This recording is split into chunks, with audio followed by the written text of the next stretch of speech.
नाम है हरिया, मैं काम करता हूँ बहुत बढ़िया, खाता हूँ खाना और रोज गाता हूँ गाना। अरे यार, आज तो बहुत देर हो गई। इस खतरनाक जंगल को देखकर तो मेरे हाथ पैर ठंडे हो गए हैं। अगर मैं वक्त पर गांव नहीं पहुंचा तो मालिक बहुत नाराज हो जाएंगे। तभी हरिया को एक आवाज सुनाई देती है। सुनिए हरि जी। अरे, ये आवाज किसने दी? तभी हरिया को सामने कुछ दूर एक औरत खड़ी दिखाई देती है। अरे भाई, ये औरत अकेली इतनी रात को इस जंगल में क्या कर रही है? चलकर पूछना पड़ेगा। फिर हरिया अपनी बैलगाड़ी उस औरत के सामने लाकर रोक देता है और उससे पूछता है। अरे सुनिए, आप इतनी रात को इस खतरनाक जंगल में अकेली क्या कर रही हैं? तभी वो औरत मीठी आवाज में कहती है। अरे हरु जी, आप आ गए। मैं कब से आपका इंतजार कर रही थी। वैसे तो यहाँ से काफी लोग गुजर चुके हैं, लेकिन मैं खास आपका इंतजार कर रही थी। अच्छा, तुम सच कह रही हो? मुझे तो यकीन नहीं हो रहा है। वो क्या है ना, आज तक किसी ने मुझसे इतने प्यार से बात नहीं की। हाँ हाँ हरु जी, मैं सच कह रही हूँ। अब देर मत करिए और जल्दी से मुझे मेरे घर तक छोड़ दीजिए। हाँ हाँ, कौन सी बड़ी बात है, अभी छोड़ देता हूँ। आप मेरे पीछे बैलगाड़ी में बैठ जाइए और मुझे रास्ता बताते चलिए। फिर वो औरत हरिया की बैलगाड़ी में बैठ जाती है और हरिया बैलगाड़ी हाँकता हुआ आगे चल पड़ता है। फिर उस औरत के बताए हुए रास्ते पर चलते चलते हरिया बैलगाड़ी लेकर एक काली गुफा के आगे आकर रुक जाता है। हरिया उस औरत से पूछता है। हाँ देवी जी, आपका घर कहाँ है? यहाँ तो एक गुफा के अलावा और कुछ नहीं है। तभी अचानक वो औरत हवा में उड़ने लगती है। देखते ही देखते उसका सुंदर रूप एक डरावनी चुड़ैल में बदल जाता है और वो जोर जोर से हंसती है। अरे तू तो एक नंबर का बेवकूफ निकला। तू तो बड़ी आसानी से मेरी बातों में आ गया। अरे मर गया रे, ये तो एक चुड़ैल है। हे भगवान बचा ले, ये तो बड़ी डरावनी दिखाई दे रही है। और फिर अगले ही पल हरिया की बैलगाड़ी में रखा सारा सामान हवा में उड़ता हुआ उस काली गुफा के अंदर चला जाता है और वो चुड़ैल भी उस गुफा के अंदर जाकर कहीं गायब हो जाती है। हरिया ये नजारा देख बुरी तरह घबरा और परेशान हो जाता है। अरे, ये चुड़ैल तो मेरा सारा सामान लेकर गुफा में गायब हो गई। अब क्या होगा? अगर मैं गांव खाली हाथ गया तो मालिक मेरी अच्छी खबर लेंगे। मेरी इस बात का कोई यकीन भी नहीं करेगा। फिर आखिर वही हुआ। हरिया के मालिक चंपक सेठ को हरिया की किसी भी बात पर रत्ती भर भी यकीन नहीं हुआ। चंपक सेठ को लगा हरिया झूठ बोल रहा है और उसने ही लालच में आकर सारा सामान हड़प कर लिया है।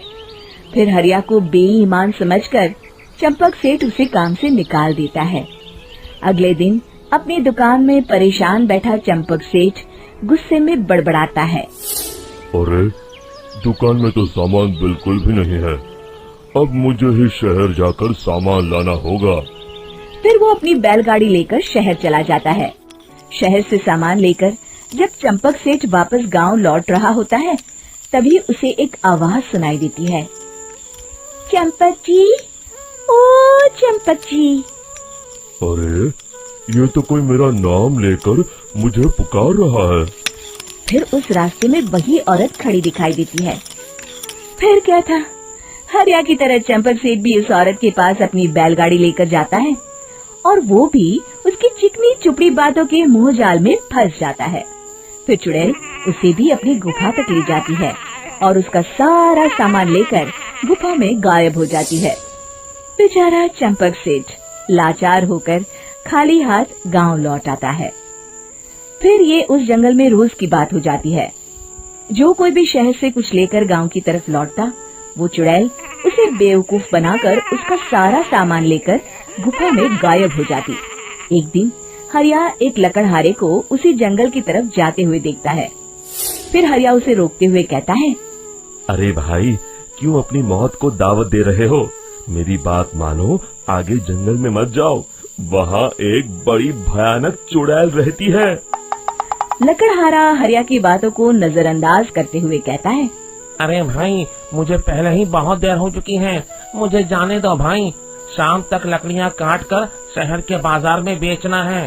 तुम अपनी ये कहानी किसी फुर्सत में बैठे इंसान को सुनाओ, मैं तो चला। इतना कहकर लकड़हारा वहाँ से आगे जंगल की तरफ चला जाता है। फिर अगले दिन गांव के मुखिया के घर के बाहर बहुत सारे लोग जमा हो जाते हैं। तभी हाथ में कुल्हाड़ी लिए खड़ा लकड़हारा कहता है, अरे मुखिया जी, अब आप ही हमें बचाइए उस जंगल वाली चुड़ैल से। हमारा सारा काम तो शहर से ही होता है।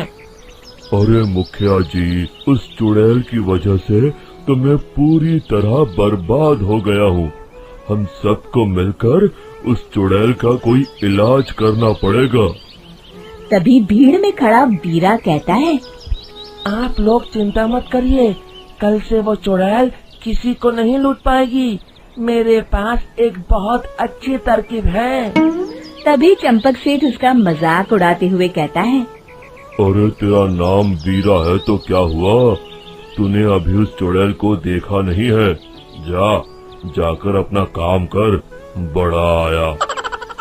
तब मुखिया जी कहते हैं, नहीं नहीं चंपक सेठ, मुझे लगता है हमें इस लड़के को एक मौका देना चाहिए। फिर सभी गांव वाले मुखिया जी की बातों से सहमत हो जाते हैं और वीरा शाम को एक बैलगाड़ी में कुछ सामान लादकर उस जंगल की ओर चल देता है। वीरा, ओ वीरा, कहाँ जा रहा है?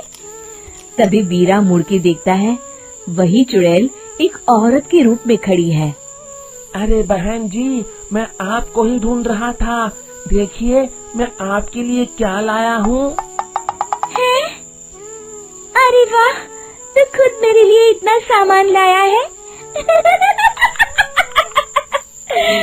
तू ही अकेला गांव में समझदार है। जरा देखो, मैं भी खोल के, बड़े भूख लगी है। जैसे ही चुड़ैल उस सामान पर से कपड़ा हटाती है, एक भगवान शिव की तेज रोशनी उसके अंदर मूर्ति से निकलती है और चुड़ैल अपने असली रूप में आकर जलने लगती है। अरे मैं जल रही हूँ, बचाओ! बचाओ! ओम नमः शिवाय, मर गई मैं! देखते ही देखते वो चुड़ैल राख के साथ उड़ जाती है और सभी गांव वाले भी वहां जाते हैं। शिक्षा बुराई पे सदा अच्छाई की ही जीत होती है।